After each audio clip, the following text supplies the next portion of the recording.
Halo, halo, udah siap untuk mulai webinarnya, teman-teman?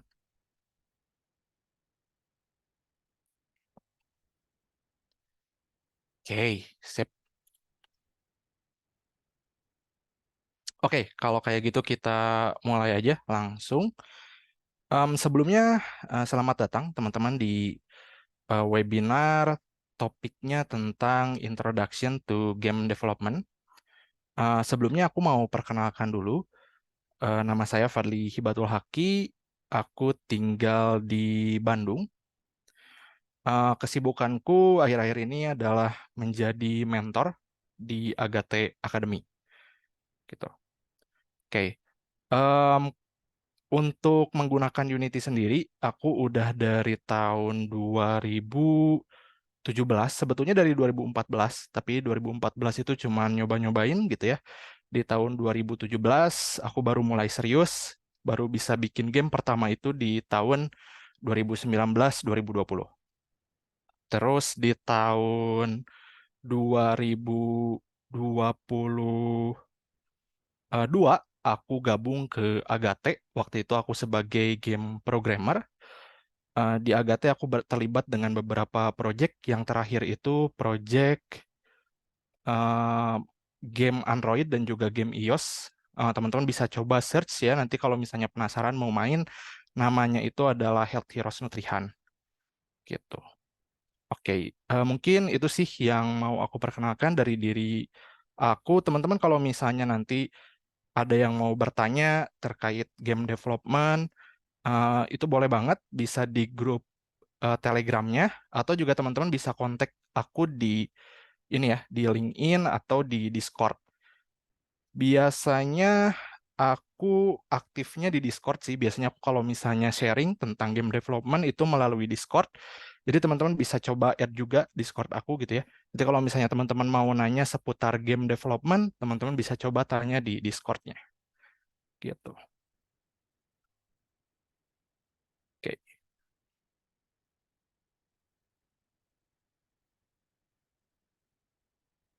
Sip. Jadi aku dikasih kesempatan gitu ya untuk menjadi pemateri di webinar ini. Topik yang akan kita bahas hari ini adalah pengenalan ke game development industri gitu. Nah, jadi mungkin aku nggak tahu ya teman-teman di sini apakah ada yang udah pernah ke industri game development atau belum pernah sama sekali gitu ya. Tapi biasanya ya karena aku pun kan sebelumnya berawal dari hobi main game, terus dari situ punya cita-cita pengen bikin game sendiri, terus dari situ sih aku masih belum punya bayangan gitu ya, industri game development itu seperti apa gitu. Apa yang dulu aku bayangkan dengan apa yang sekarang aku alami gitu ya di industri game itu sangat berbeda gitu. Nah, melalui webinar ini, aku berharap bisa sharing pengalaman aku di game development industri gitu ya ke teman-teman, supaya nanti bisa ngasih gambaran gitu ke teman-teman gimana sih eh, situasinya gitu ya, gimana prosesnya di industri game development gitu. Nah, nanti yang akan kita bahas itu pertama mulai dari game development prosesnya. Nanti game development proses ini mulai dari eh, peran-peran yang terlibat ya di dalam game development sampai nanti ke tahapan-tahapan dalam membuat game itu seperti apa sih gitu ya. Nanti di sini akan kita bahas di bagian game development process. Terus nanti juga kita akan bahas kondisi game development industri gitu ya. Jadi kondisi industri game development baik di di Indonesia gitu ya, ataupun juga di global itu seperti apa. Nanti aku bakal coba kasih gambaran juga ke teman-teman ya, supaya teman-teman bisa dapat gambaran mengenai kondisi industri game development baik lokal di Indonesia ataupun global gitu. Nah, nanti juga terakhir, saya juga akan membahas mengenai tips memulai karir di industri game development. Jadi, buat teman-teman yang tertarik gitu ya, untuk menjadi game developer gitu ya, nggak cuman jadi gamers, tapi pengen jadi game developer, nanti aku di sini bakal coba kasih tipsnya gitu. gimana caranya teman-teman bisa memulai karir di dalam industri game development. Gitu ya. Jadi ada 3, tadi ada game development proses, prosesnya dari mulai peran-peran yang terlibat dalam game development, kemudian tahapan-tahapan dalam membuat game, gitu ya. Kemudian nanti juga akan kita bahas mengenai kondisi game development industry di Indonesia maupun di global, dan terakhir nanti kita akan bahas mengenai tips untuk memulai karir di industri game development. Oke, kita lanjut ke topik yang pertama, yaitu proses game development. Jadi untuk industri game ini sebetulnya luas ya, teman-teman. Nggak cuma game development aja gitu ya di dalam industri game. Di dalam industri game ini ada contohnya ada game streamer, terus ada third party distributor gitu ya. Third party distributor ini kalau teman-teman main game itu misalnya ada Steam gitu ya, atau ada Epic Games, terus ada Google Play Store gitu ya, atau ada Apple Store gitu ya. Nah, itu semua adalah third party distributor, itu pun termasuk ke dalam industri game gitu. Terus ada juga kalau zaman sekarang kan ada e-sport player juga gitu ya. Nah, kemudian ada juga game development gitu. Nah, jadi kalau misalnya teman-teman mau masuk ke dalam industri game, sebetulnya tidak terbatas hanya di game development. Teman-teman juga bisa eh, menjadi peran lain di dalam industri game. Contohnya tadi ya, kalau teman-teman misalnya suka main game gitu ya, berarti teman-teman jangan ngambil yang game development gitu ya. Teman-teman bisa jadi streamer game gitu ya, atau teman-teman juga bisa jadi e-sport player. Atau teman-teman suka ngedistribusiin game gitu ya, suka jualan game gitu ya. Teman-teman bisa jadi third party distributor. Misalnya teman-teman bikin platform semacam Steam gitu ya, atau misalnya semacam Epic Games gitu ya, yang tujuan untuk menjual atau mendistribusikan video game gitu. Atau kalau misalnya teman-teman yang dari awal punya cita-cita untuk bisa membuat game gitu ya. Nah, teman-teman bisa masuk ke peran game development gitu ya. Di dalam game development ini nanti teman-teman memiliki peran untuk mengembangkan atau membuat video game. Seperti itu. Ya, jadi di sini aku cuman pengen ngasih tahu ke teman-teman bahwa industri game itu luas, ya apalagi di zaman sekarang. Ya kalau teman-teman ingin berkarir di dalam dunia game gitu ya, teman-teman nggak cuman bisa jadi game development aja, tapi teman-teman juga bisa jadi game streamer, atau bisa jadi third party distributor, atau juga bisa jadi e-sport player gitu ya, atau bisa jadi peran lain di dalam industri game. Nah, tapi yang akan kita bahas lebih dalam sekarang adalah sesuai dengan topiknya ya, yaitu game development.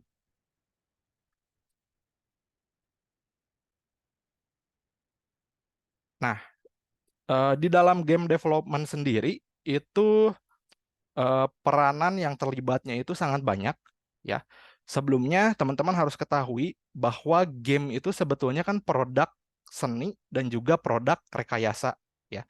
Jadi game ini produknya itu produk seni ya, ada seninya. Teman-teman kalau misalnya main game kan kalau misalnya 2 dimensi gitu ya, ada gambar karakternya, ada gambar dunianya gitu ya. Itu kan bagian seninya gitu ya. Kemudian ada rekayasanya gitu ya, supaya nanti gambar-gambar ini bisa kita gerakan, bisa kita interaksikan, bisa kita mainkan di komputer atau di handphone gitu ya. Maka teman-teman harus ada tahapan rekayasanya juga gitu ya. Jadi sebetulnya produknya ini gabungan dari 2 ya, produk seni dan juga produk rekayasa. Nah, oleh karena itu ya, karena produknya itu produk 2 bidang ya, seni dan juga rekayasa, maka untuk game development sendiri itu membutuhkan banyak peran yang terlibat gitu ya. Dalam mengembangkan game itu butuh yang namanya artis ya, ini untuk sisi artnya atau sisi seninya gitu ya. Mungkin game itu kalau misalnya ada ceritanya atau ada tulisan kontennya, maka nanti butuh yang namanya writer gitu ya. Kalau misalnya di gamenya ada musik gitu ya, ada sound effects gitu ya, nanti teman-teman juga butuh yang namanya sound engineer gitu ya. Nah, karena game ini adalah produk rekayasa juga gitu ya, maka nanti dibutuhkan juga programmer ya. untuk membuat aplikasinya ya, aplikasi komputer ataupun handphonenya gitu ya. Terus dibutuhkan juga produser gitu ya, dibutuhkan juga desainer gitu ya. Nanti juga dibutuhkan game tester ya untuk ngetes gamenya gitu ya setelah gamenya jadi gitu. Ya, jadi ada banyak peran yang terlibat dalam game development, mungkin lebih banyak daripada ini ya, lebih banyak daripada yang saya tunjukkan gitu ya. Bisa jadi nanti ada tim finance-nya gitu ya, terus ada nanti untuk programmer pun bisa dipecah lagi gitu ya. Nanti kita akan bahas lebih detail setelah ini gitu. Ya, di sini aku cuma pengen nunjukin ke teman-teman bahwa di dalam game development pun banyak peran yang terlibat gitu ya. Jadi game ini apakah mungkin dikerjakan oleh satu orang? Jawabannya mungkin ya. Tapi eh, untuk membuat game hanya dengan satu orang ya, itu bisa memakan waktu yang cukup lama gitu ya. Kalau teman-teman tahu game eh, Stardew Valley misalnya, game Stardew Valley ini kan dia dikembangkan satu orang ya, dikembangkan oleh satu orang. Nah, itu memakan waktunya lebih dari 5 tahun, teman-teman. Jadi apakah bisa oleh satu orang? Bisa. Ya, tapi orang tersebut harus merangkap ya. Dia harus ngerjain artnya, dia harus ngerjain writingnya gitu ya. Dia harus jadi programmernya, dia harus jadi produsernya gitu ya. Nah, karena dia harus menjadi semuanya, maka proses untuk membuat gamenya itu akan menjadi lebih lama gitu. Kalau misalnya kita kerjain bareng-bareng gitu ya, maka kita bisa mengerjakan proyeknya gamenya itu lebih cepat gitu. Jadi biasanya game itu dikerjakan atau dibuat oleh banyak peran gitu ya. Apakah bisa sendiri? Bisa ya, tapi tetap orang tersebut akan merangkap ya, akan merangkap peran-peran yang ada di sini ya. Dia akan ngerjain art, dia akan ngerjain writer, dia akan ngerjain sound gitu ya, dia akan jadi programmer juga. Dan tentu karena dia mengerjakan banyak hal, maka akan lebih banyak waktu yang dibutuhkan untuk mengerjakan atau membuat video game gitu.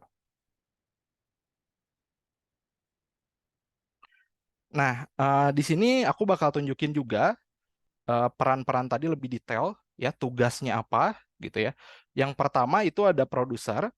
Produser ini tugasnya yang pertama dia akan memimpin project game development gitu ya. Jadi yang memimpin project game itu adalah produser. Ya, kemudian produser juga yang akan melakukan breakdown project requirement gitu ya. Project requirement apa? Project requirement itu adalah kebutuhan yang dibutuhkan dalam membuat video gamenya gitu ya. Dari mulai aset gitu ya, terus fitur-fitur apa sih yang dibutuhin dalam video gamenya gitu ya. Itu namanya project requirement.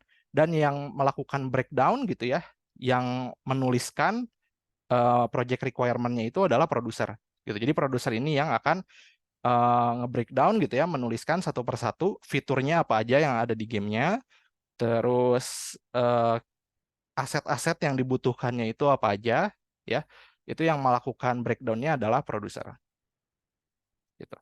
Kemudian produser juga mengatur timeline project ya, terus produser juga yang mengatur alokasi budget dan juga alokasi kru gitu ya. Jadi maksudnya alokasi budget dan kru ini kira-kira untuk membuat gamenya butuh budget berapa gitu ya. Kemudian untuk membuat gamenya itu kira-kira butuh berapa orang gitu ya. Tadi berdasarkan peran-perannya, misalnya butuh berapa programmer gitu ya, butuh berapa artis, butuh berapa writer gitu ya untuk mengerjakan gamenya. Misalnya gamenya itu untuk gambarnya itu butuh banyak aset-aset gambar gitu ya. Terus butuh gambar-gambar yang bagus. Berarti mungkin nanti untuk krunya itu dialokasikan lebih banyak ke artisnya gitu ya dibanding ke peran yang lain. Atau misalnya di gamenya itu ternyata gamenya itu berat ke ceritanya gitu ya, lebih banyak konten ceritanya di dalam gamenya gitu ya. Maka nanti berarti butuh banyak kru writer gitu ya. Atau misalnya fitur-fiturnya banyak gitu ya, tapi konten cerita dan juga konten gambarnya itu sedikit gitu ya. Maka nanti alokasi krunya itu akan lebih banyak ke programmer gitu. Oke. Terus selain melakukan alokasi budget dan kru, Produser juga yang akan membuat tugas berupa backlog gitu ya.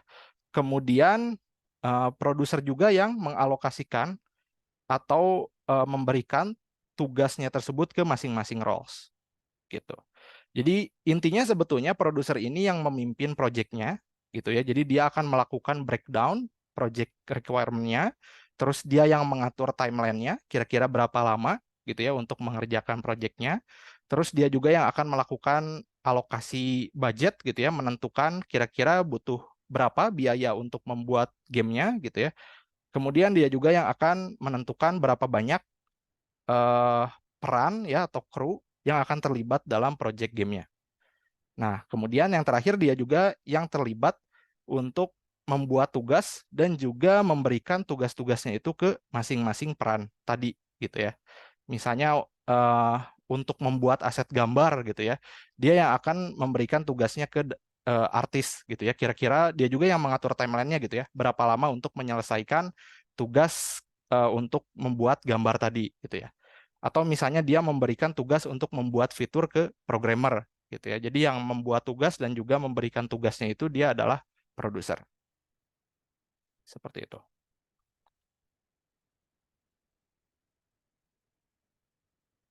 Terus ada desainer ya. Desainer ini yang membuat konsep dan juga ide game gitu.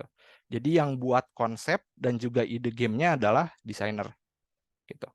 Nah, kemudian desainer juga harus mampu mengkomunikasikan ide game atau konsep game yang udah dibuat ke role lain gitu ya. Jadi tadi kan desainer itu buat konsep dan ide game, kemudian desainer juga harus mengkomunikasikan ide game yang udah dibuat itu ke role lain, misalnya ke programmer gitu ya, nanti untuk dibuatkan fiturnya, atau misalnya dikomunikasikan juga ke eh, tim artisnya gitu ya, nanti untuk dibuatkan gambar yang dibutuhkan di gamenya gitu.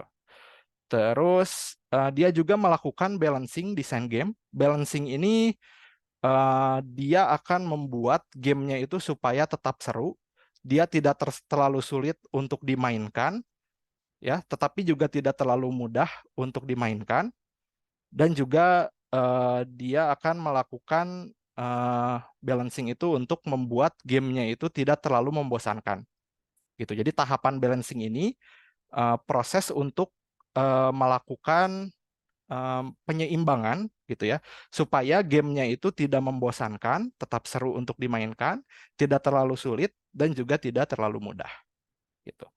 Kemudian desainer juga akan melakukan user research ya. Ini tujuannya supaya konsep dan ide gamenya ini bisa relevan dengan usernya gitu. Oke.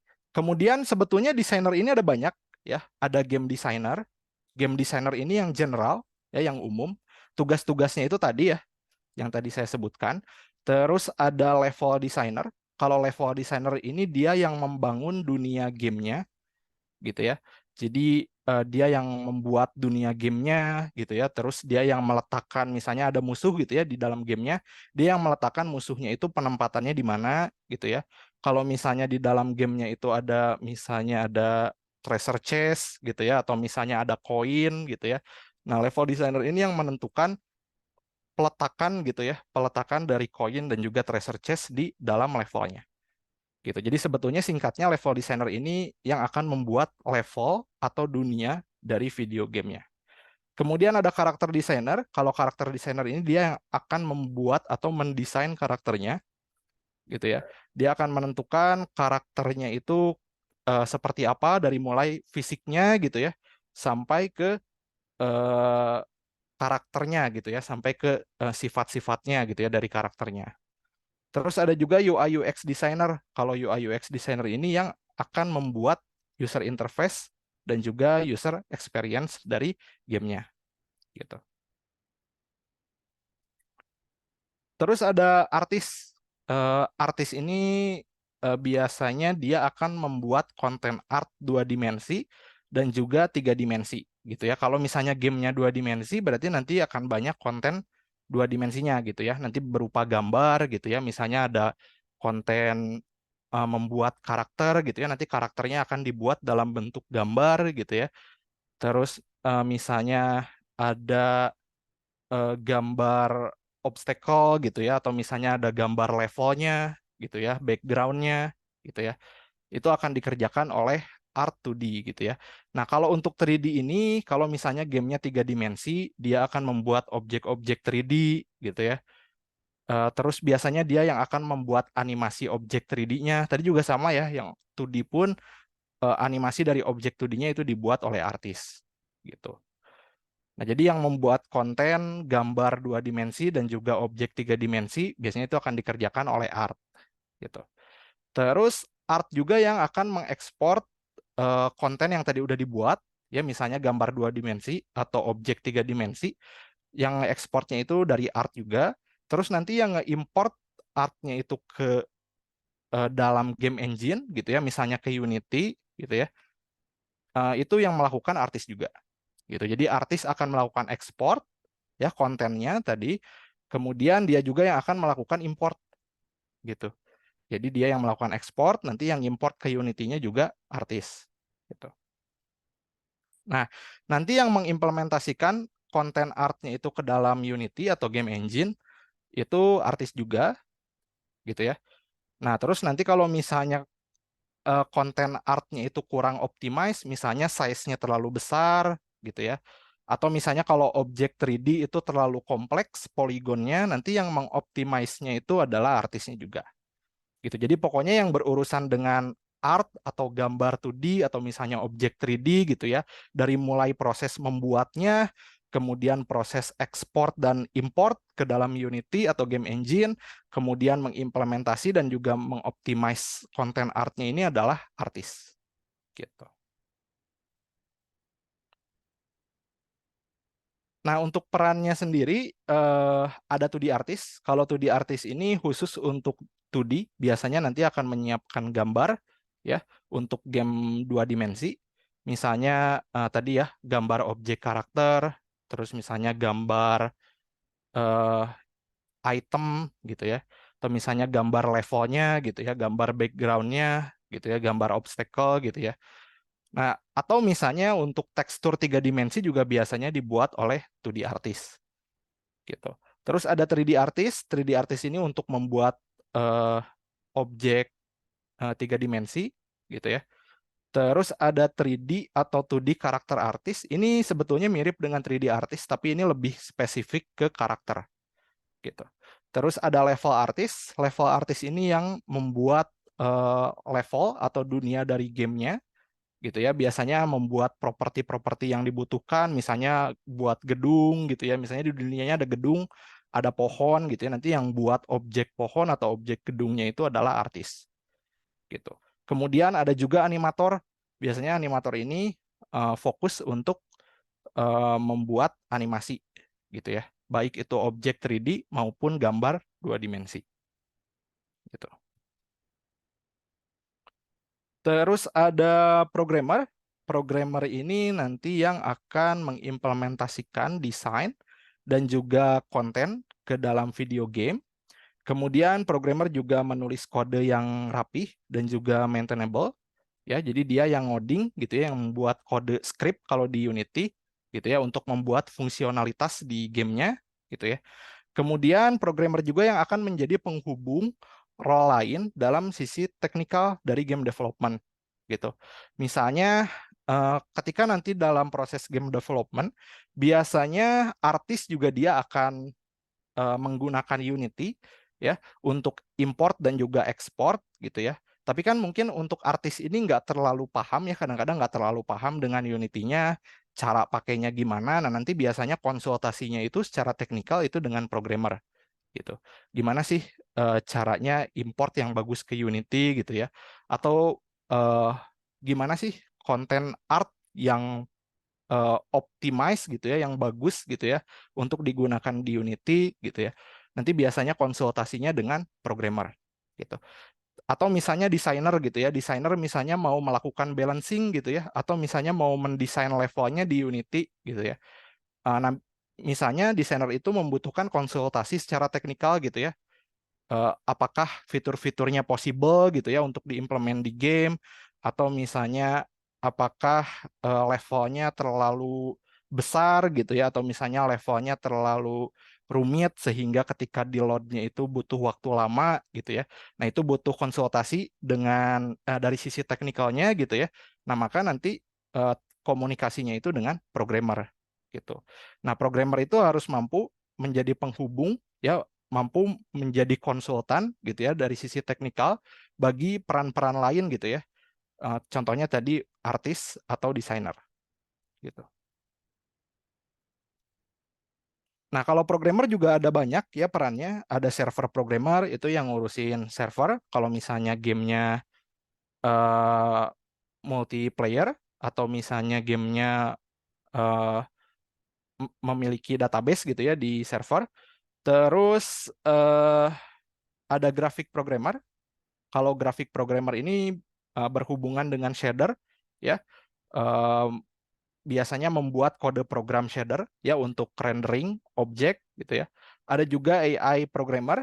AI programmer ini dia yang akan membuat AI di dalam gamenya gitu ya, membuat fungsionalitas AI.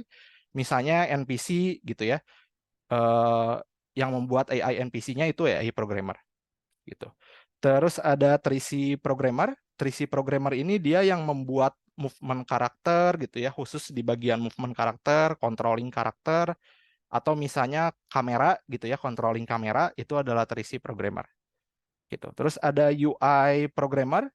UI programmer ini yang akan memprogram UI, misalnya eh, dia akan membuat fungsi button gitu ya, atau dia yang akan membuat fungsi text gitu ya. Itu yang membuat adalah UI programmer gitu.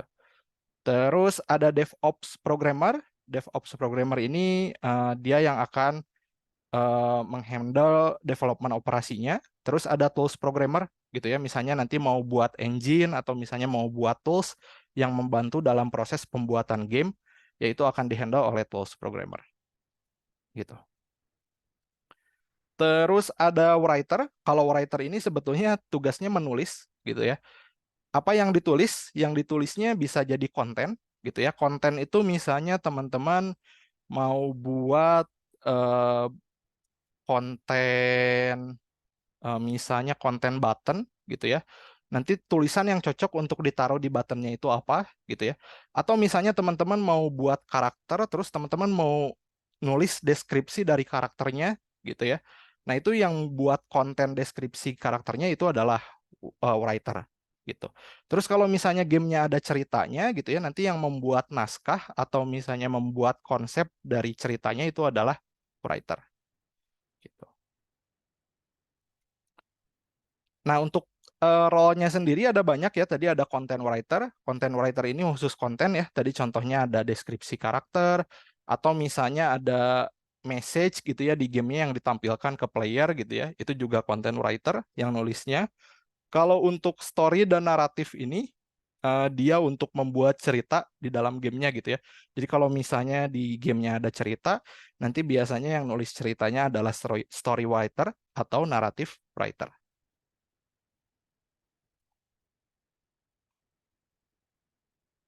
Terus ada audio ya. Biasanya audio engineer gitu ya. Terus tugasnya itu dia untuk membuat konten audio yang diimplementasikan di dalam gamenya gitu ya. Nah, konten audionya itu apa aja? Banyak ya, bisa jadi musik gitu ya. Kalau misalnya di gamenya nanti ada background music, terus bisa jadi sound effects gitu ya. Sound effects ini yang buat juga nanti audio engineer. Terus selain SFX misalnya ada ini ya, ada dialog gitu ya yang menggunakan audio, itu juga nanti dibuat oleh audio gitu. Nah, untuk roles-nya sendiri ada banyak ya, ada audio designer, ini yang merancang konsep dari audionya gitu ya. Kira-kira butuh audio apa aja ya. Nanti yang merancangnya audio designer, kemudian ada audio engineer. Kalau misalnya di sini juga ada voice actor ya. Voice actor ini kalau misalnya nanti ada dialog ya di gamenya, kemudian nanti ada suara dari dialognya, nanti yang membuat suaranya itu adalah voice actor. Gitu. Terus ada game tester atau QA. Tugasnya untuk memastikan kualitas produk game itu dalam kondisi baik gitu ya. Jadi nanti game tester ini dia yang ngetes gamenya gitu ya setelah gamenya dibuat gitu ya. Kemudian memastikan bahwa gamenya itu kualitasnya bagus gitu ya, nggak ada error atau misalnya nggak ada bugs gitu. Nanti game tester ini dia akan membuat test plan dan juga test case ya. Kemudian dia yang akan melakukan testing baik secara manual atau secara automated gitu ya untuk melakukan testingnya. Kemudian kalau ada bugs, nanti game tester juga melakukan reproduce bugs ya untuk mengetahui bugnya itu muncul eh, ketika apa gitu ya. Kemudian yang melaporkan bugs ke programmer atau misalnya ke peran lain itu juga tugasnya dari game tester. Gitu. Tapi sebetulnya untuk tugas utamanya itu tadi ya, memastikan kualitas produk gamenya itu dalam kondisi baik. Gitu. Nah, teman-teman, kalau misalnya nanti teman-teman mau masuk ke industri game, ya, karena tadi perannya itu banyak ya dalam industri game, teman-teman kan susah ya kalau misalnya nanti belajar semua hal sekaligus gitu ya, belajar jadi programmer, belajar jadi artis gitu ya, belajar jadi game tester, belajar jadi desainer, belajar jadi produser, belajar audio, belajar writing gitu ya. Kan kalau misalnya teman-teman pelajarin semuanya kan susah ya. Nah, jadi sebetulnya tugasnya teman-teman di sini, teman-teman tentuin peran yang teman-teman mau gitu ya. Teman-teman mau jadi apa sih? Apakah mau jadi programmer gitu ya? Tadi kan teman-teman udah tahu ya tugasnya untuk apa gitu ya. Teman-teman bisa pilih yang paling pas menurut teman-teman itu apa gitu perannya. Ya, teman-teman bisa pilih apakah mau jadi programmer, apakah mau jadi desainer, apakah mau jadi game tester, apakah mau jadi writer gitu ya.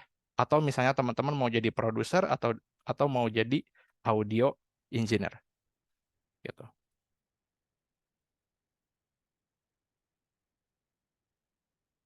Nah, untuk tahapan game development-nya sendiri ya, itu biasanya ada 4 tahapan ya. Nah, tahapannya itu yang pertama dari mulai pembuatan konsep game gitu ya. Terus kemudian lanjut ke pre-production, kemudian lanjut ke tahapan production, dan yang terakhir adalah tahapan post-production. Gitu. Apakah tahapan-tahapan ini harus dilalui? Gitu ya, teman-teman sebetulnya kalau misalnya mau buat game tanpa melakukan tahapan-tahapan ini, sebetulnya masih tetap bisa ya. Tapi hasil gamenya nanti, gitu ya, itu belum tentu memiliki produk dengan kualitas yang baik gitu. Jadi kalau misalnya teman-teman mau membuat game, kemudian kualitas gamenya itu mau baik gitu ya, mau bagus gitu ya, tentu teman-teman harus melakukan tahapan-tahapan ini dengan baik dan benar. Gitu dari mulai buat konsepnya dulu gitu ya. Terus ke tahapan pre-production, terus lanjut ke tahapan production gitu ya. Sampai akhirnya nanti masuk ke tahapan post-production. Gitu. Nah, di pre-production, production, post-production ini kita ngapain aja sih? Nanti kita akan bahas ya secara detail satu persatu. Gitu. Nah, pertama dari mulai pembuatan konsep dulu. Jadi di pembuatan konsep ini kita ngapain aja? Pertama kita buat premis mengenai gamenya, gitu ya. Premis ini adalah uh, ide umum, gitu ya, mengenai gamenya. Gitu. Jadi di premis ini biasanya nanti teman-teman jelasin, gitu ya, ide gamenya teman-teman itu seperti apa. Kemudian biasanya teman-teman juga bakal jelasin ya kenapa mau buat game tersebut gitu ya, alasannya itu apa. Kemudian teman-teman juga bisa jelasin apa sih experience yang mau teman-teman kasih ke eh, pemainnya nanti gitu ya. Terus teman-teman juga jelasin gimana sih supaya experience-nya itu bisa nyampe ke pemainnya gitu. Jadi premis ini nanti teman-teman tentuin ide gamenya ya, terus teman-teman tentuin alasannya kenapa gitu ya membuat game tersebut. Terus teman-teman juga tentuin experience apa yang mau teman-teman kasih ke pemain gitu ya. Terus teman-teman juga tulis ya, teman-teman juga tentukan gimana sih caranya supaya experience-nya tersebut bisa nyampe ke pemain gitu. Nah, harusnya setelah teman-teman tulis hal-hal tadi ya yang saya sebutkan, teman-teman sudah membuat satu konsep game ya, atau satu ide game ya yang eh, solid gitu ya, yang bisa teman-teman jadikan pedoman ketika nanti teman-teman mulai membuat video gamenya gitu. Jadi itu adalah langkah pertama gitu ya, teman-teman membuat dulu premisnya ya, tentukan idenya apa, kemudian alasan kenapa memilih ide tersebut, kemudian tentukan experience apa yang mau dikasih ke pemainnya ya, dan juga teman-teman tentukan gimana sih caranya experience tersebut bisa nyampe gitu ya, bisa teman-teman sampaikan ke pemainnya gitu. Nanti kan teman-teman udah punya idenya nih di premis ya, kemudian idenya pun teman-teman udah punya fondasinya gitu ya, dari alasan dan juga dari eh, experience yang mau dikasih ke pemainnya. Nanti setelah teman-teman udah punya idenya, teman-teman lakukan riset gitu ya. Nah, riset apa yang harus dilakukan? Biasanya riset pasar gitu ya. Tadi kan teman-teman udah punya ide gamenya ya. Nah, teman-teman bisa di riset pasarnya itu yang cocok, target pasarnya untuk game dengan ide yang teman-teman buat, itu cocoknya itu di mana gitu. Misalnya, apakah gamenya itu cocok untuk dirilis di platform Android, atau misalnya gamenya cocok untuk dirilis di PC gitu ya, atau misalnya gamenya lebih cocok untuk dirilis di konsol gitu ya. Kira-kira nanti yang bakal mainnya itu eh, target marketnya itu usia rentang berapa gitu ya, jenis kelaminnya apakah perempuan atau misalnya laki-laki gitu ya. Terus kira-kira teman-teman lakukan riset gitu ya, game yang udah ada yang idenya itu mirip apa sih gitu ya, terus fiturnya yang sama apa, terus keunggulan game kita dari game yang udah ada itu apa gitu. Itu bisa dilakukan ketika teman-teman melakukan research gitu. Nah, setelah teman-teman udah punya ide gamenya tadi dari premis, terus teman-teman udah melakukan riset juga gitu ya, teman-teman kan udah punya gambaran nih terkait gamenya gitu ya. Nah, nanti konsepnya ini dan juga hasil risetnya itu dibuat dokumentasi gitu ya. Nah, dokumentasinya itu bentuknya seperti apa, teman-teman bisa cari ya. Untuk dokumentasi desain atau dokumentasi ide itu biasanya dalam bentuk GDD atau namanya itu Game Design Document gitu. Nanti teman-teman bisa coba cari gitu ya, bentuk game design dokumen itu seperti apa. Formatnya banyak ya, karena game design dokumen itu biasanya nggak fix di satu format gitu ya. Dia bisa banyak format gitu ya, tergantung dari kita mau buat gamenya itu seperti apa. Gitu. Nanti teman-teman bisa coba cari aja contoh game design dokumen gitu. Oke, nah jadi itu ya, di tahapan membuat konsep itu tadi dimulai dari membuat premis, membuat ide gamenya gitu ya, terus melakukan riset ya, tadi riset pasarnya seperti apa, terus riset game yang udah ada sebelumnya itu seperti apa gitu ya, yang mirip idenya gitu ya, terus keunggulan game kita dari game lain itu bisa kita lakukan di riset gitu. Nah, setelah kita buat idenya dan setelah kita melakukan riset, kita bisa dokumentasikan konsep dan hasil risetnya. Tadi biasanya dalam bentuk GDD atau Game Design Document. Oke, nah setelah membuat konsep, kita bisa langsung masuk ke dalam tahapan pre-production. Nah, apa aja sih yang kita lakukan di dalam pre-production? Gitu ya. Nah, nanti yang bisa kita lakukan adalah pertama validasi konsep gitu ya. Jadi kan kita tadi udah punya hasil riset dan juga udah punya desain ide ataupun konsep dari gamenya gitu ya. Nah, kita coba validasi gitu ya konsep dan ide game kita dengan hasil riset yang kita lakukan gitu ya. Apakah konsep gamenya itu layak untuk kita buat gitu ya gamenya nanti gitu ya. Terus kira-kira kalau misalnya untuk membuat game dengan ide tersebut gitu ya, apakah budgetnya itu eh, masih possible gitu ya? Apakah budgetnya cukup gitu ya untuk membuat game tersebut gitu ya?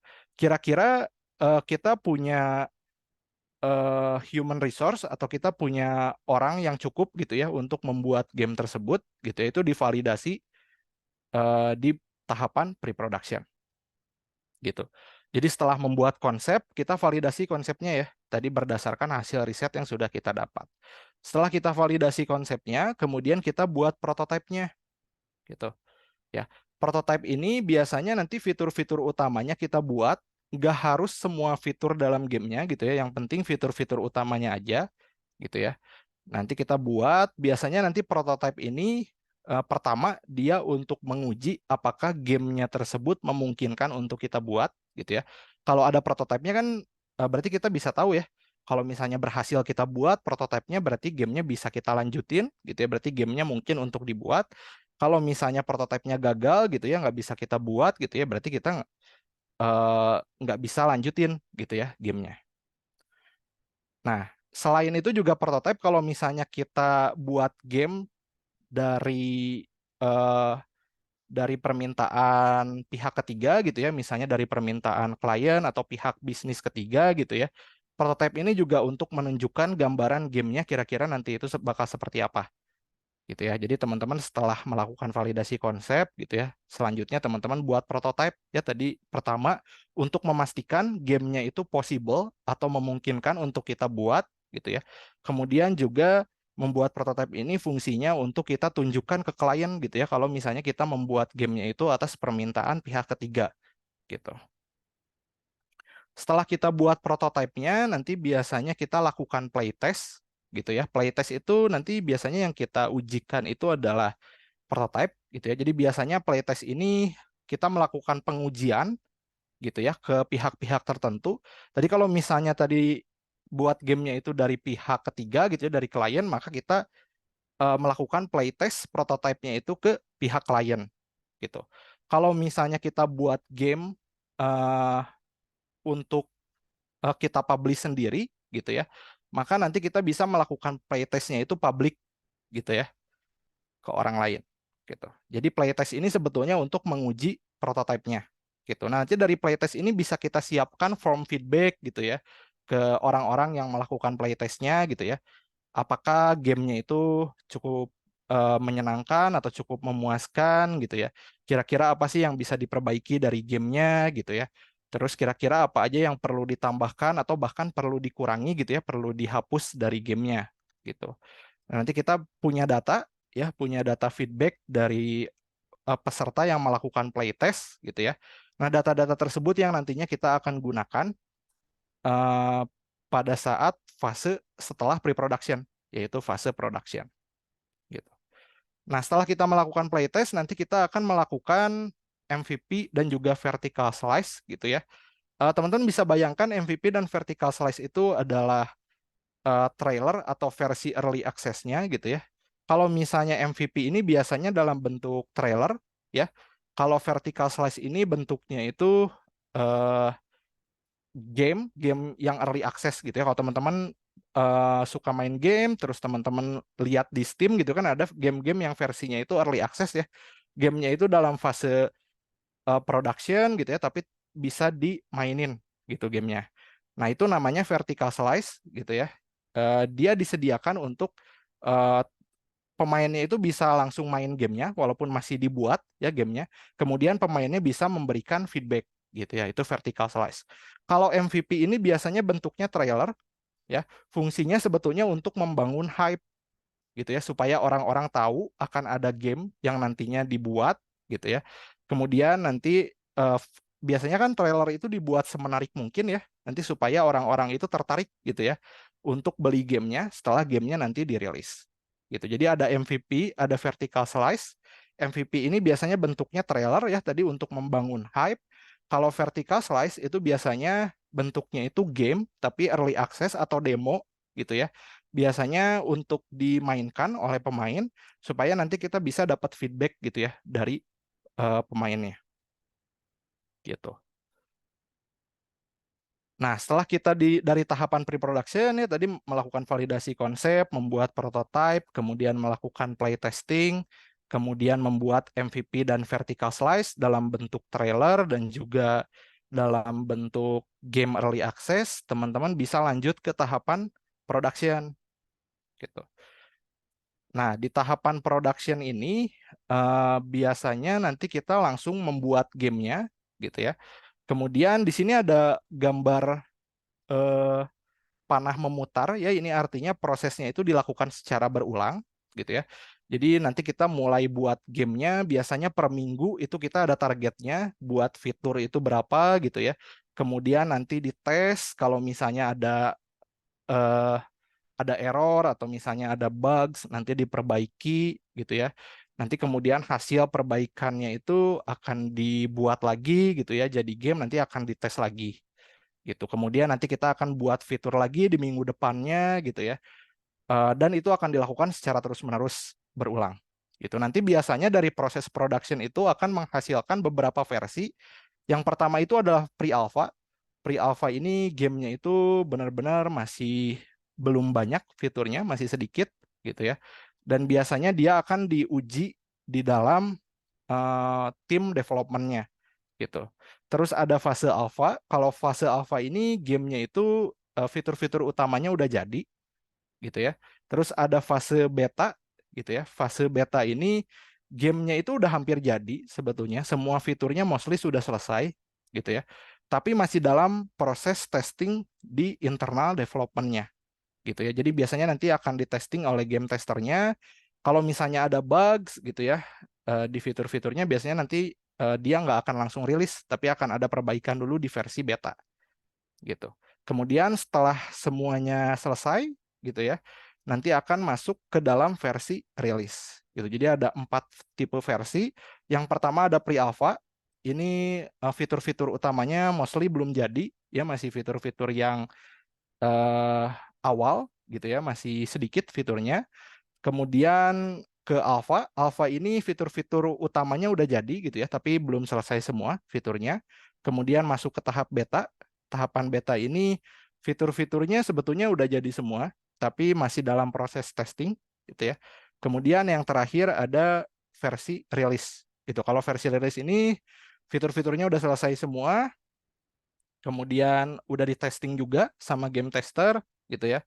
Nah, ini adalah versi yang siap dirilis ya, siap dipublish ke third party distributor ya, baik itu ke Steam atau misalnya ke Epic Games atau ke Play Store kalau yang mobile atau ke Apple Store gitu. Nah, terus setelah fase production nanti terakhir akan masuk ke fase post production gitu. Di fase post production ini apa saja yang akan dilakukan? Pertama melengkapi dokumentasi gitu ya. Nanti dokumentasi yang tadi dikonsep itu akan ditambahkan lagi ya kalau misalnya ada perubahan atau misalnya ada kekurangan gitu ya. Nanti akan dilengkapi lagi dokumentasinya. Tujuannya untuk apa? Tujuannya untuk fase live ops ini gitu. Live ops ini ngapain sih? Live ops ini tuh dia sebetulnya nanti kalau misalnya ada penambahan fitur atau misalnya ada penambahan konten itu kita lakukan di live ops. Kemudian ada maintenance. Maintenance ini kita melakukan perbaikan kalau misalnya ada bugs atau ada isu masalah gitu ya di dalam gamenya, maka kita akan melakukan perbaikan gitu. Nah, live ops dan maintenance ini kadang-kadang timnya itu berbeda dengan tim development. Nah, biasanya mereka ketika menambahkan konten di live ops atau misalnya mereka ingin melakukan maintenance gitu ya atau perbaikan gamenya, karena mereka bukan dari orang-orang yang sama dengan orang-orang yang di development, maka dia butuh membaca dokumentasi gitu ya. Makanya tadi ketika kita post production, nanti biasanya tim development akan melengkapi dulu dokumentasinya gitu ya. Dan nanti dokumentasinya itu akan digunakan oleh tim live ops dan juga tim maintenance gitu ya. Jadi nanti ketika misalnya live ops-nya ini mau nambahin konten atau maintenance-nya mau memperbaiki gamenya gitu ya, nanti pedomannya itu bisa dilihat dari dokumentasi gitu supaya nanti untuk belajar eh, struktur di project gamenya itu dia nggak kesulitan gitu ya, dia bisa baca dari dokumentasi. Nah, untuk tipe project gamenya sendiri ya itu ada dua ya, ada yang B2C, ada yang B2B gitu. Kalau B2C itu membuat game untuk customer gitu ya. Kalau teman-teman lihat game-game yang ada di Steam gitu ya, teman-teman lihat game yang ada di Play Store gitu ya. Contohnya ada game Assassin's Creed misalnya. Itu kan game-game yang dibuat untuk kita mainkan gitu ya, untuk customer mainkan. itu tipenya masuk ke dalam B2C gitu ya. Kalau misalnya B2B ini biasanya nanti ada perusahaan gitu ya yang ingin membuat game gitu ya atau ingin menambahkan game ke aplikasinya. Kalau misalnya teman-teman lihat game di Shopee gitu ya, itu sebetulnya bukan dibuat oleh eh, tim pengembang aplikasinya, tapi di situ ada pengembang gamenya gitu ya. Nah, itu masuk tipe game Shopee-nya itu ke dalam bisnis to bisnis gitu. Atau misalnya teman-teman lihat game di eh, aplikasi misalnya di aplikasi bank gitu ya, terus ada gamenya gitu ya di dalamnya. Terus gamenya itu sebetulnya bukan dibuat oleh tim pengembang aplikasi di banknya tersebut gitu ya. Biasanya bank tersebut akan meminta game developer untuk membuatkan gamenya gitu ya. Nah, tipe gamenya itu adalah business to business karena kita membuat gamenya itu bukan untuk customer, tapi kita membuatnya itu untuk partner bisnis gitu ya atau perusahaan lain gitu. Nah, nanti gamenya pun untuk yang B2C gitu ya, untuk yang business to customer tadi, yang game yang kita buat untuk customer, itu ada dua tipenya, ada yang self-publish gitu ya, terus ada yang dipublish oleh publisher gitu. Kalau self-publish itu gamenya dipublish secara mandiri, misalnya kita buat game gitu ya, kita ingin publish di Play Store, kemudian kita publish sendiri gitu ya gamenya di Play Store. Nah, itu self-publish. Tapi kalau misalnya kita nanti mau publish-nya itu oleh publisher lain gitu ya, itu masuk ke tipe project-nya itu yang dipublish oleh publisher gitu. Nah, kemudian gimana sih kondisi industri game development sekarang gitu ya, baik itu di Indonesia ataupun di global. Nah, sebetulnya industri video game ini semakin lama itu semakin meningkat ya teman-teman ya, semakin diminati gitu ya. Ini terlihat dari jumlah penghasilan ya, penghasilan industri entertainment ya. Dari tahun ke tahun industri game itu penghasilannya itu meningkat ya. Dia bahkan sekarang mengalahkan industri musik dan juga industri film gitu. Jadi industri video game ini semakin ke sini gitu ya, itu semakin eh, menarik gitu ya potensinya karena semakin ke sini pendapatannya itu semakin meningkat ya. Dan meningkatnya pun drastis, bahkan pendapatannya itu mengalahkan industri film dan juga industri musik.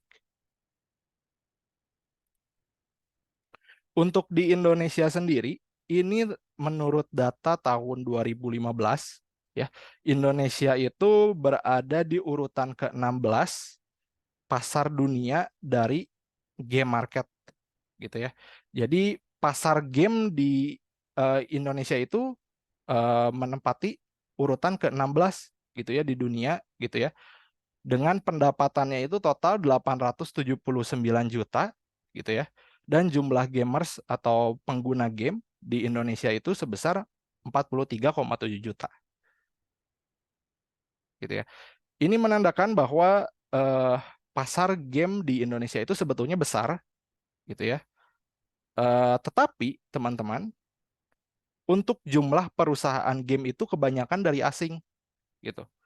Untuk dari Indonesia sendiri, itu berdasarkan survei, itu di tahun 2021 itu hanya terdapat 73 perusahaan game, gitu ya. Nah, ini masih sangat sedikit gitu ya dibanding dengan perusahaan game dari luar, gitu. Nah, untuk biaya produksi gamenya sendiri, padahal cukup murah ya teman-teman ya. Itu rata-rata kebanyakan di bawah 50 juta, gitu. Ya, tapi di sini kenyataannya perusahaan game dari Indonesia itu masih sangat sedikit. Gitu. Makanya diharapkan dengan adanya kursus game gitu ya. terus ada kursus game development, ada workshop gitu ya, terus ada pelatihan. Itu teman-teman bisa tertarik, bisa menambahkan ilmu mengenai game development gitu ya. Kemudian teman-teman bisa masuk ke industri game, bikin perusahaan gitu ya, sehingga nanti pasar game di Indonesia itu nggak dimanfaatkan oleh perusahaan-perusahaan asing, tapi teman-teman sendiri gitu ya dari Indonesia, perusahaan-perusahaannya bisa menikmati pasar game Indonesia yang tadi sangat besar ya, ada di urutan ke-16 di dunia. Gitu.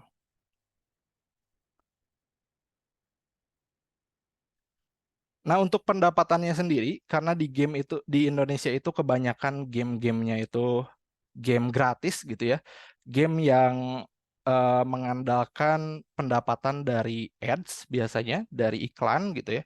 Itu pendapatannya pun masih sangat kecil gitu ya, yang mencapai 5 miliar sampai 20 miliar itu hanya 1,5% gitu ya. Untuk yang 1 miliar sampai 5 miliar itu 7,4%. Gitu ya. Untuk yang 200 juta sampai 1 miliar itu 10,3% gitu ya. Sisanya ini kurang lebih sebesar 75% ke atas ya. Itu masih di bawah 50 juta sampai 200 juta gitu. Jadi pendapatannya sendiri masih sangat kecil ya untuk video untuk perusahaan game di Indonesia gitu ya. Karena tadi ya untuk game di Indonesia itu masih kebanyakan yang free gitu ya, free games dan mengandalkan pendapatannya itu dari ads gitu.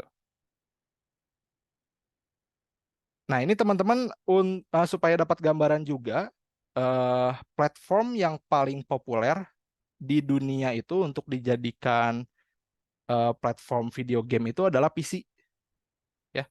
Nah, makanya kalau teman-teman lihat ya di luar itu kebanyakan bikin gamenya itu platformnya itu untuk PC gitu ya, karena eh, platform PC platform PC yang sebagai platform video game ini sangat populer di dunia gitu ya. Ini mencapai 8 miliar penggunanya ya. Nah, sedangkan di Indonesia platform video game yang populer itu adalah mobile gitu. Makanya teman-teman nggak usah penasaran gitu ya kalau di Indonesia itu lebih banyak yang tertarik untuk buat game mobile gitu, karena memang pasar game di Indonesia itu platform yang favorit untuk digunakan itu adalah platform mobile gitu. Sedangkan untuk platform PC di Indonesia itu masih sangat kecil ya, masih sangat sedikit gitu ya. Jadi platform di PC ini masih sekitar 9 jutaan gitu ya untuk digunakan bermain video game gitu. Ini juga dipengaruhi oleh pasar handphone ya, pasar smartphone di Indonesia yang memang sangat besar gitu ya dibandingkan dengan PC gitu ya. Di Indonesia itu kan hampir semua orang dia mempunyai platform mobile ya. Sedangkan untuk PC kan belum tentu semua orang punya PC gitu. Jadi untuk main video gamenya pun lebih banyak menggunakan mobile gitu. Nah, jadi teman-teman kalau misalnya mau buat video game di Indonesia, coba gunakan platform mobile ya.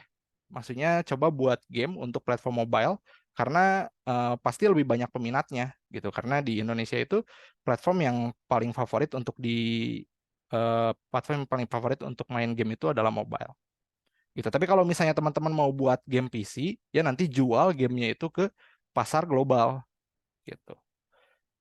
Jadi teman-teman nanti coba perhatikan gitu ya, kalau misalnya mau buat game, nanti untuk menentukan platform gamenya itu teman-teman lihat dari hasil survei ya nanti ya, platform yang favorit itu apa gitu. Nah, ini di Indonesia itu mobile yang favoritnya, teman-teman kalau mau buat game di Indonesia bisa buat untuk platform mobile ya, pastinya bakal lebih laku gitu ya dibanding kita membuat game dengan platform PC gitu. Tapi kalau misalnya teman-teman mau jual atau mau publish gamenya untuk global gitu ya, teman-teman bisa targetkan platform PC karena pasti bakal lebih laku gitu ya dibandingkan dengan mobile gitu. Nah, yang terakhir gimana sih kalau misalnya teman-teman mau memulai karir di industri game development? Pertama, teman-teman tentukan role.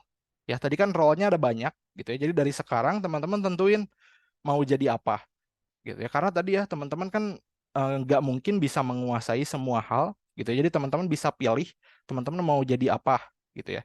Apakah mau jadi programmer, apakah mau jadi artis, apakah mau jadi desainer, atau teman-teman mau jadi produser gitu. Nah, setelah teman-teman menentukan role-nya, teman-teman pelajari ya secara mendalam role yang dipilih. Misalnya teman-teman milih jadi programmer, ya udah perdalam di bidang programmer gitu ya. Misalnya teman-teman mau jadi desainer gitu ya, perdalam di bidang desainer gitu. Kalau teman-teman mau jadi artis gitu ya, teman-teman perdalam di bidang artis gitu ya. Belajar Photoshop, belajar Illustrator gitu ya. Atau misalnya teman-teman mau jadi 3D artis gitu ya, teman-teman pelajari Blender gitu. Atau misalnya pelajari Autodesk Maya gitu. Atau misalnya teman-teman mau jadi produser gitu ya, teman-teman pelajari gitu ya, riset tentang pemasaran game, riset tentang budgeting game gitu ya. Terus teman-teman belajar manajemen gitu ya. Kalau misalnya teman-teman mau jadi produser gitu. Ya, intinya teman-teman pilih ya mau jadi apa, kemudian teman-teman pelajari bidang yang teman-teman pilih gitu. Terus teman-teman juga bisa memperbanyak portofolio. Ya, jadi setelah teman-teman memilih role, misalnya teman-teman mau jadi programmer nih, teman-teman bisa coba buat game gitu ya, terus teman-teman bisa coba buat sistem di gamenya gitu ya, kemudian teman-teman cantumin sistem game yang teman-teman buat, atau misalnya teman-teman buat game gitu ya, itu sebagai portofolio. Kalau misalnya artis, teman-teman bisa membuat 2D art, atau teman-teman bisa membuat objek 3D gitu ya. Teman-teman juga bisa menjadikan objek 3D dan juga gambar 2D tadi untuk dijadikan sebagai portofolio ya. Nah, portofolio ini kan bisa jadi sebagai gambaran ya pengalaman teman-teman di role yang teman-teman pilih gitu.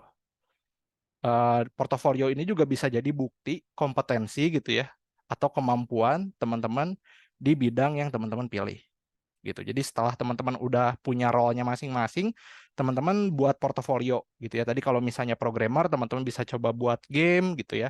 Kalau misalnya desainer, teman-teman bisa buat konsep atau ide game. Kalau misalnya teman-teman mau jadi artis, teman-teman bisa buat gambar 2D, atau misalnya teman-teman juga bisa buat objek 3D gitu.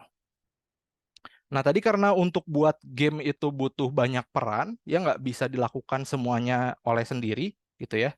Bukan nggak bisa sih, sebetulnya memungkinkan saja, tapi teman-teman agak sulit gitu ya kalau misalnya membuat game sendirian. Gitu. Nah, makanya nanti teman-teman bisa coba perbanyak channel atau teman gitu ya, yang memiliki eh, interest atau passion di bidang yang sama, yaitu bidang video game. Teman-teman bisa perbanyak teman, tapi di bidang yang lain gitu ya. Misalnya teman-teman cari teman artis, kalau misalnya teman-teman jadi programmer, misalnya teman-teman cari teman artis, cari teman produser, cari teman writer gitu ya, supaya nanti bisa diajakin untuk ngerjain project game bareng gitu. Jadi teman-teman harus bisa memperbanyak teman gitu ya, atau bisa memperbanyak channel gitu ya, supaya nanti teman-teman makin banyak kenalan di bidang game development, tapi di peran-peran yang lain gitu ya. Nah, untuk memperbanyak channel, teman-teman bisa join channel-channel game development di Indonesia gitu ya. Teman-teman bisa join IGGI, Indie Game Group Indonesia. Teman-teman bisa join Discord-nya, atau teman-teman juga bisa ke IGDX gitu ya, Indie Game Developer Exchange. Di situ ada event-event biasanya yang bisa teman-teman ikuti, seperti workshop atau pelatihan gitu ya. Jadi dari workshop atau pelatihan tersebut kan teman-teman bisa dapat banyak teman ya, yang punya ketertarikan juga di bidang game development gitu. Terus teman-teman juga bisa ikut Indigo Game Incubation, teman-teman juga bisa ikutin Asosiasi Game Indonesia ya, AGI. Teman-teman coba lihat aja di websitenya, biasanya ada informasi atau berita-berita terbaru terkait event-event game development gitu ya. Nah, terus teman-teman juga harus menentukan tujuannya mau kemana gitu ya. Misalnya teman-teman buat game itu sebatas hobi gitu ya. Atau teman-teman nanti pengen bikin indie game studio gitu ya. Atau teman-teman mau gabung dengan game studio yang udah ada gitu ya. Jadi teman-teman harus tentuin dulu tujuannya itu mau kemana. Apakah teman-teman buat game itu sekedar hobi, atau misalnya teman-teman mau buat indie game studio, atau teman-teman mau gabung dengan game studio yang sudah ada.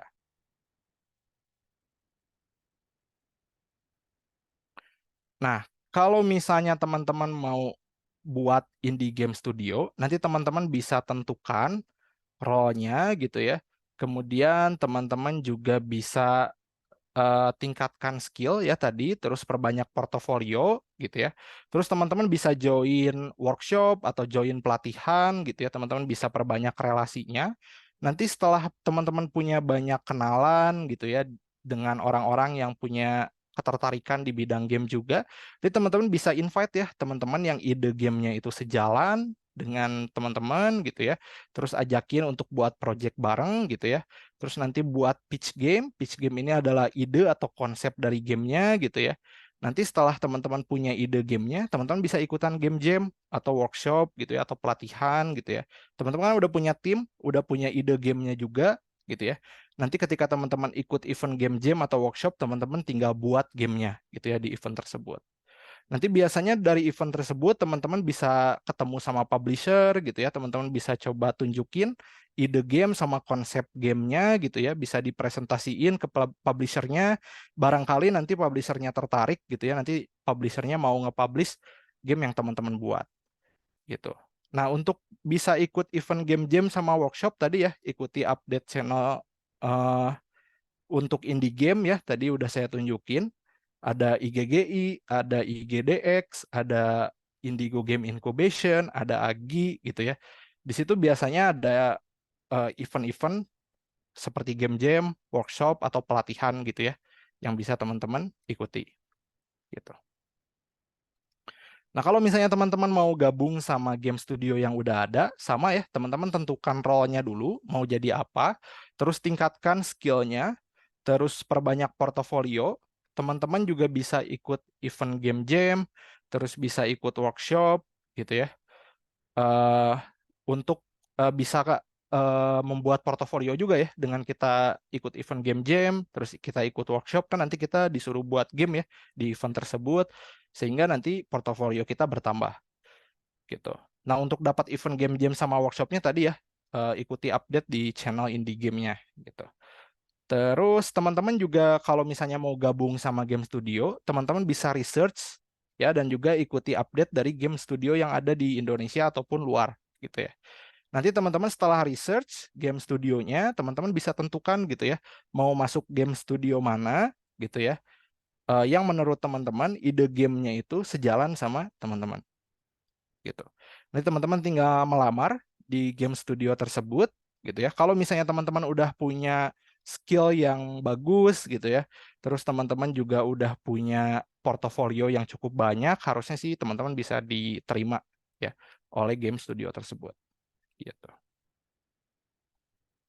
Itu sih teman-teman yang bisa aku sampaikan di webinarnya.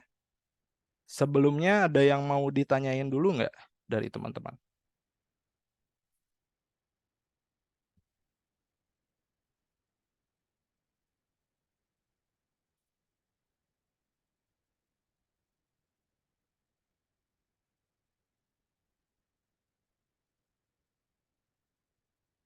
Boleh yang mau bertanya silahkan open mic aja langsung. Boleh dari Week, boleh perkenalan dulu siapa namanya, kemudian boleh langsung disampaikan pertanyaannya.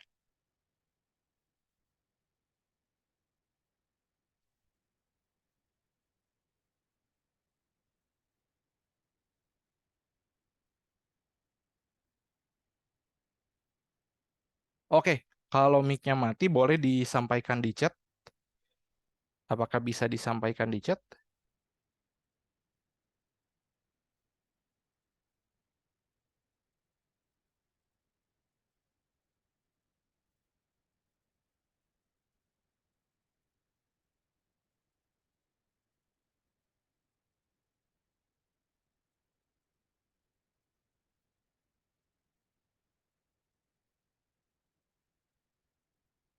Sambil menunggu dari Week, boleh yang lain misalnya ada yang mau bertanya, boleh silakan resen juga.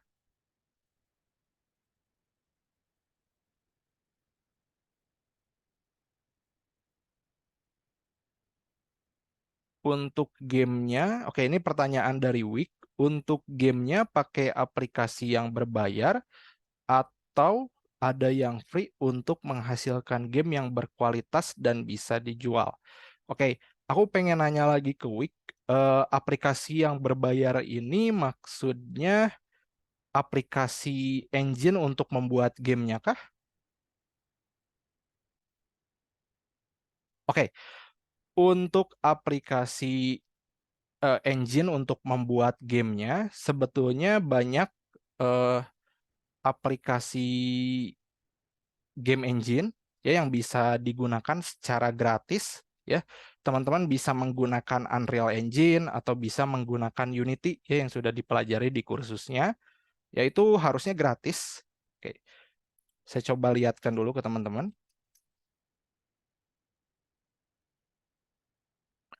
Di Unity ini ada beberapa tipe lisensi ya untuk teman-teman gunakan. Nah, Unity sendiri itu ada 3 lisensi. Ada Unity Personal, ada Unity Pro, dan ada Unity Enterprise. Gitu. Nah, sebetulnya teman-teman bisa gunakan Unity yang personal, gitu ya.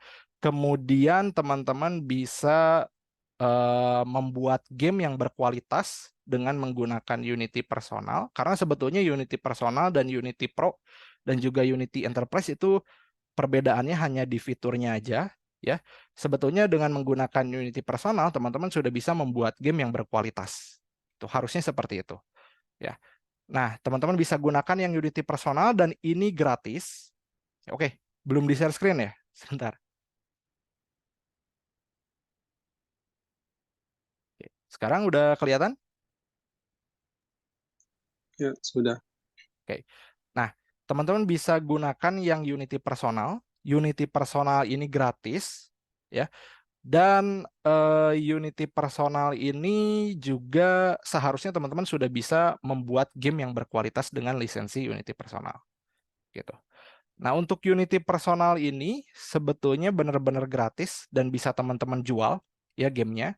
Nah, tapi nanti ada satu catatan ya, kalau misalnya teman-teman udah mendapatkan $100.000 pendapatan gitu ya, teman-teman sudah nggak bisa menggunakan yang Unity Personal gitu. Teman-teman harus pindah ke yang Unity Pro. Gitu. Tapi selama teman-teman belum mendapatkan penghasilan lebih dari 100.000, teman-teman bisa menggunakan yang Unity Personal. Gitu. Dan kalau misalnya teman-teman mau pakai Unreal Engine juga sama ya, harusnya Unreal Engine juga gratis. Nanti teman-teman bisa coba masuk aja ke websitenya Unreal Engine ya, bisa dicari tahu. Biasanya nanti ada sistem bagi hasil ya dengan Unreal Engine-nya. Gitu.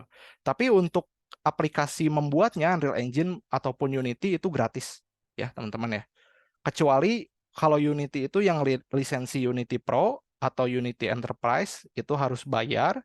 Ya tapi tadi selama teman-teman belum mencapai penghasilan atau pendapatan dari penjualannya itu lebih dari 100.000, teman-teman bisa menggunakan yang Unity Personal. Dan ini benar-benar gratis. Dan bisa membuat game yang berkualitas dengan lisensi ini. Gitu. Apakah cukup jelas, Wik? Jadi tadi bisa ya jawabannya, bisa menggunakan yang free. Oh ya, siap. Untuk tipe gamenya ada satu macam aja atau ada beberapa macam untuk yang Unity personal sama yang Pro? Oke, Unity Personal ini bisa membuat berbagai tipe game. Eh, Dia bisa buat game 2 dimensi, bisa buat game 3 dimensi, bisa buat game VR, bisa buat game AR gitu. Untuk game 3 dimensinya pun Wik bisa membuat berbagai tipe game ya, dari mulai first person shooter, terus game strategi, atau misalnya game third person, game RPG gitu ya. Unity Personal harusnya bisa memfasilitasi Wix untuk membuat berbagai tipe game gitu. Oke, siap. Terima kasih.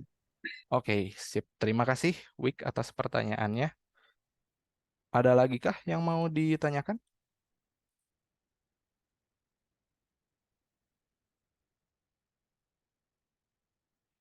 Kak, ada saran game engine yang simple cocok untuk game 2D pixel. Oke, sebetulnya Unity sangat recommended ya untuk game 2D pixel. Di Unity sebetulnya sudah memfasilitasi untuk membuat game 2D dan juga untuk membuat game pixel gitu ya. Di Unity untuk membuat world-nya ada yang namanya tile map gitu ya. Itu udah disediakan di Unity, tinggal kita buat konten pixel art-nya itu dengan menggunakan misalnya Photoshop gitu ya. Kalau untuk game engine-nya itu Unity harusnya udah sangat cocok. Speknya untuk PC-nya minimal apa? Unity ini sebetulnya relatif ringan ya teman-teman ya. Sebetulnya aku pernah cobain RAM-nya itu 2 GB, terus untuk prosesornya Intel keluaran lama itu lebih rendah dari Intel i3 bahkan. Terus untuk VGA-nya aku pernah pakai yang VGA eh, Intel HD Graphic itu which is sangat-sangat rendah speknya, itu masih bisa menggunakan Unity gitu.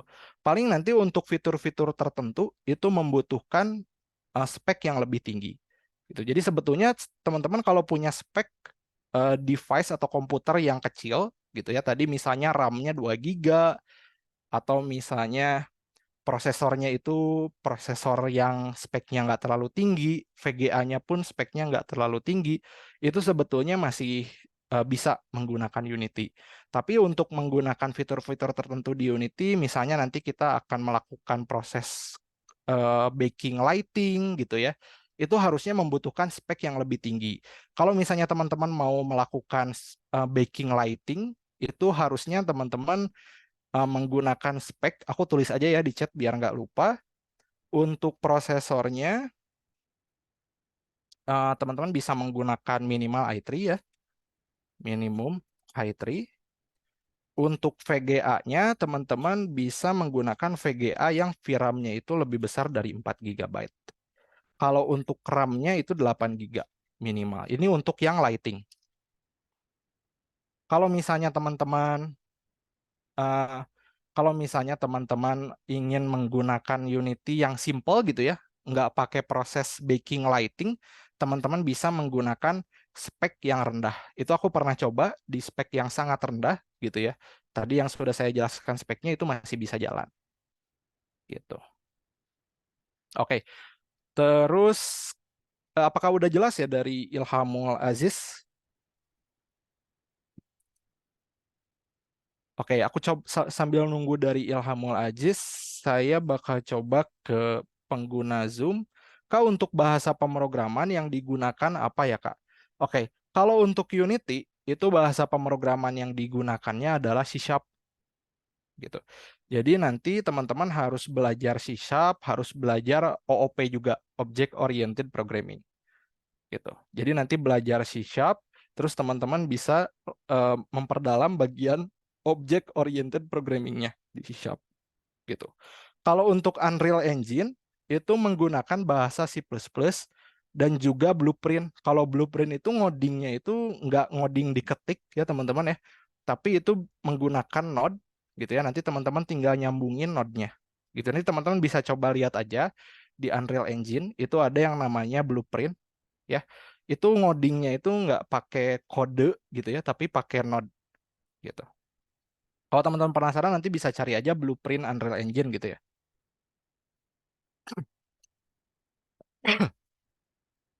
Nah, nanti teman-teman ngodingnya itu seperti ini. Pakai node gitu ya. Terus nanti disambung-sambungin gitu ya. Asalkan teman-teman bisa tahu logikanya gitu ya. Nanti teman-teman membuat kodenya itu pakai blueprint. Seperti ini. Kalau ini untuk Unreal Engine ya. Kalau untuk Unity, setauku ada juga ya. Ini tuh namanya visual scripting ya atau visual coding.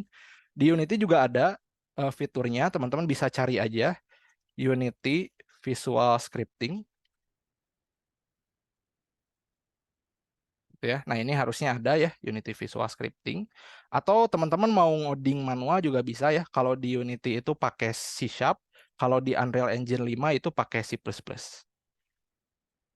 Nah, walaupun sebetulnya Visual Scripting ini lebih mudah ya karena teman-teman tinggal pakai node terus tinggal disambung-sambungin node-nya, tapi sebetulnya Visual Scripting ini berat ya ketika nanti gamenya itu udah jadi.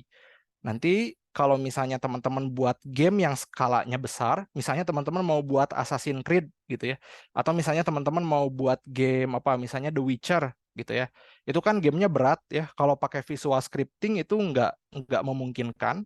Teman-teman harus buat pakai kode tadi ya, pakai C++ atau misalnya pakai C# gitu. Tapi kalau misalnya untuk buat game yang simple, yang sederhana, teman-teman bisa pakai visual scripting gitu ya. Tadi untuk di Unreal itu pakai Blueprint, kalau di Unity itu bisa pakai visual scripting gitu.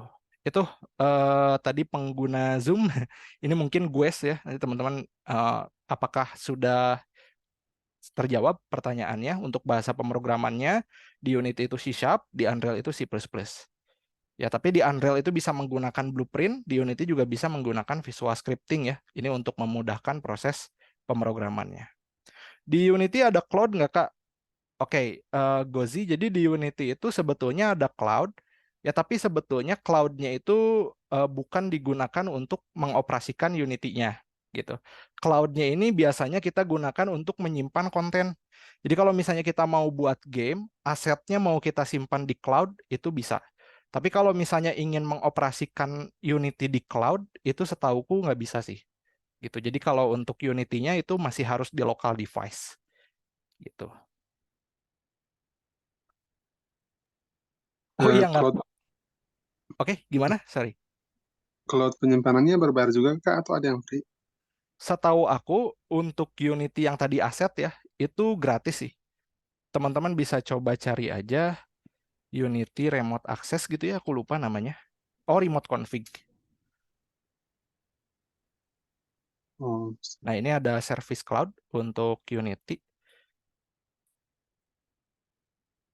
Selain ini juga teman-teman bisa menggunakan Unity Remote Bundle Asset. Coba ya. Ini untuk menyimpan aset di remote.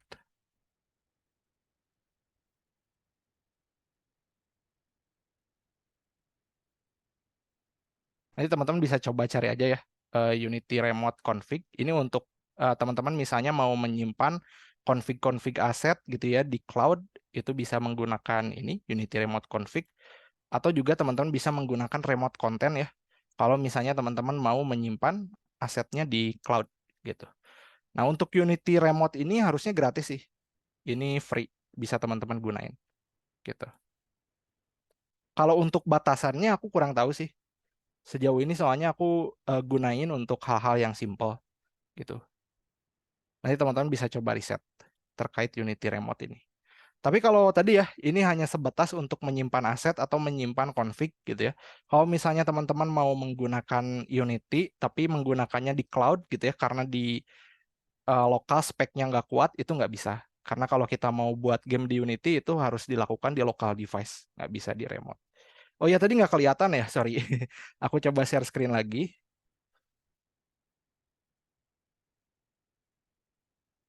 Oke. Nah, jadi untuk blueprint itu tadi bentuknya seperti ini.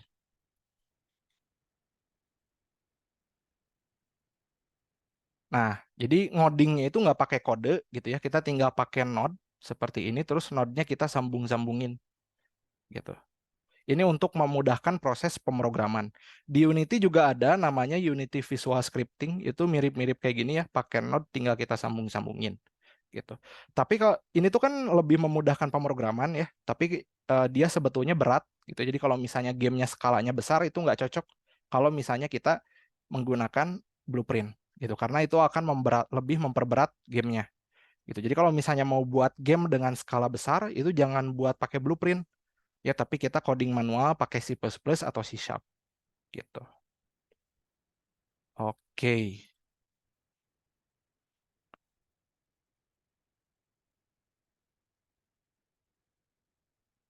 Terus ada pertanyaan lagi kah? Kak, ada nggak sih sebuah aplikasi yang kayak Canva gitu, cuman fokusnya ke game development. Jadi misalnya ketika kita buat sebuah game, nah udah ada dasar-dasar gitu, jadi lebih gampang. Oke, jawabannya ada, ya, ada beberapa sebetulnya. Contohnya itu teman-teman kalau mau buat game RPG, itu ada yang namanya RPG Game Maker atau RPG Maker ya. Nah, RPG Maker ini teman-teman bisa buat game, udah ada template-nya, teman-teman tinggal pasang aja gitu. Tapi RPG Maker ini bayar, ya dia nggak gratis gitu.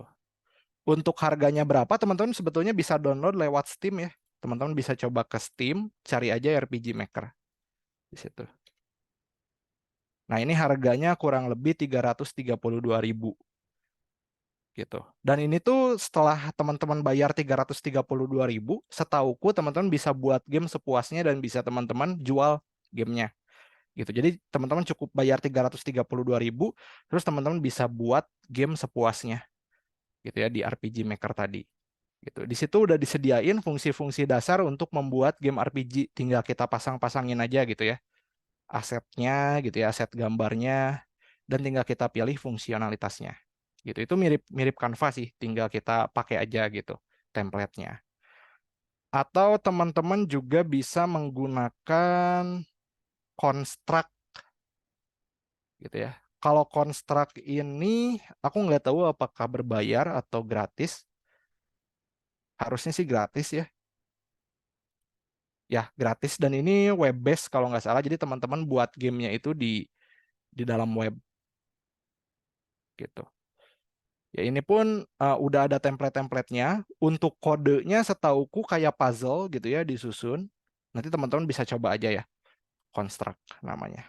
Jadi teman-teman bisa coba, setauku ya, bisa coba RPG Maker. Tadi aku udah pernah nyoba RPG Maker. Jadi di situ udah ada fungsi-fungsi template-nya, nanti teman-teman tinggal pakai gitu.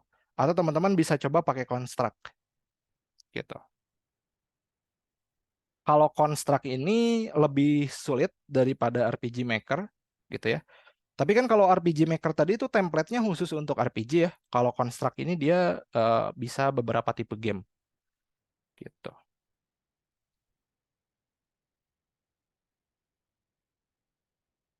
Oke, kalau untuk nyimpen asetnya betul ya.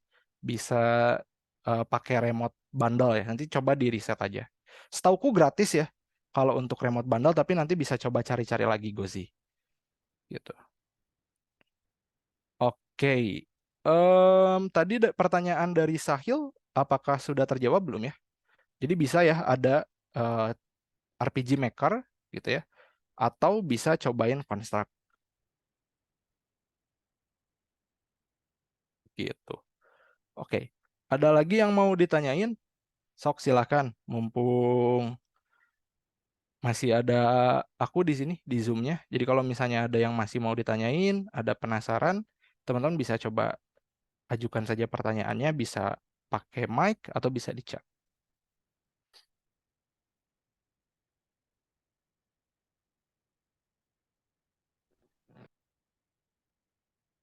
Oke, ada lagi kah? Tadi aku mendengar ada yang open mic.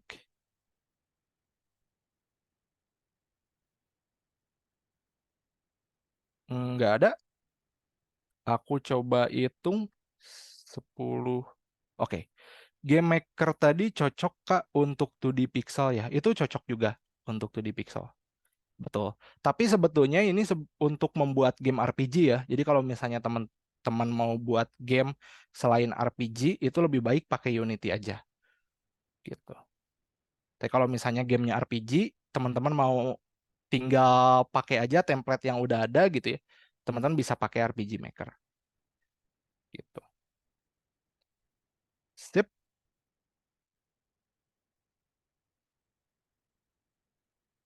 Ada lagi yang mau ditanyain? Aku hitung sampai 10. 1, 2, 3. Oke. RPG Maker-nya di Epic Games ada nggak ya? Kak, aku kurang tahu ya. Kalau di Epic Games belum pernah coba, tapi nanti bisa coba dicari aja ya di Epic Games-nya.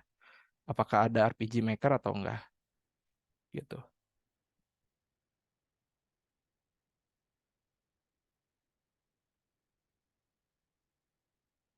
Sip. Ada lagi? Oke. 1, 2, 3, 4, 5, 6, 7, 8, 9, 10. Oke, sip. Nggak ada lagi ya kayaknya pertanyaannya. Sip, kalau kayak gitu mungkin aku coba akhirin aja untuk sesi webinarnya. Nanti kalau misalnya teman-teman ada yang mau ditanyain terkait game development atau misalnya terkait programming di game gitu ya. Nanti teman-teman bisa hubungi aku aja ya. Harusnya lewat Discord sih atau lewat channel Telegramnya masing-masing di grup kursusnya itu juga bisa gitu ya. Tapi biasanya aku let respon kalau di Telegram karena aku jarang aktif di Telegram. Teman-teman bisa coba pakai yang Discord aja. Untuk username-nya FadliHH hashtag 4973 gitu. Nanti teman-teman kalau misalnya ada pertanyaan yang mau ditanyain jangan sungkan untuk menghubungi melalui Discord. Gitu. Oke, sip.